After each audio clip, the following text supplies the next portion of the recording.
Vandag is Dinsdag 10 Februarie en hierdie week dink ons na oor die liefde, veral met die oog op Valentynsdag wat komende Saterdag gevier word.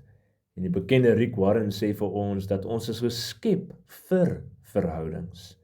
Vandag se tema is die liefde is geduldig. Die liefde is vriendelik. Ons teksgedeelte is 1 Korintiërs 13 en ons lees vers 4. Die liefde is geduldig. Die liefde is vriendelik. Dit is nie afgunstig nie, is nie grootpraterig nie, is nie verwaand nie.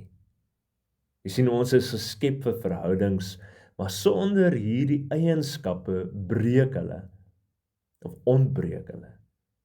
En geduld beteken om frustrasies te verdra sonder om te ontplof. Dit is 'n aktiewe selfbeheersing. En vriendelikheid is om goed te wees, om ander se behoeftes eerste te stel en klein dade van goedhartigheid te doen. En in ons vinnige wêreld sukkel ons met geduld. Ons wag in rye, moeilike mense, vertraagde antwoorde.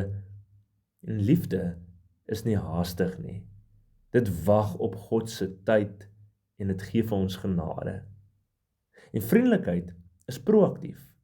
Dit soek geleenthede om te help, te glimlag en te prys. Jy sien, Jesus was geduldig met sy disippels se foute en vriendelik selfs teenoor vyande. Liefde bou verhoudings op deur hierdie eienskappe en sonder dit word verhoudings selfsugtig en gespanne. Jy sien, liefde is 'n keuse, nie net 'n gevoel nie. Oefen dit daagliks deur Jesus se verhoudings te bestudeer en toe te pas. Kom ons bid saam. Here, dankie vir die geduld en vriendelikheid teenoor myself. Help my om soos U te wees in my verhoudings. Gee my krag en lankmoedigheid om lankmoedig te wees en vriendelik mense te behandel, selfs as dit moeilik is.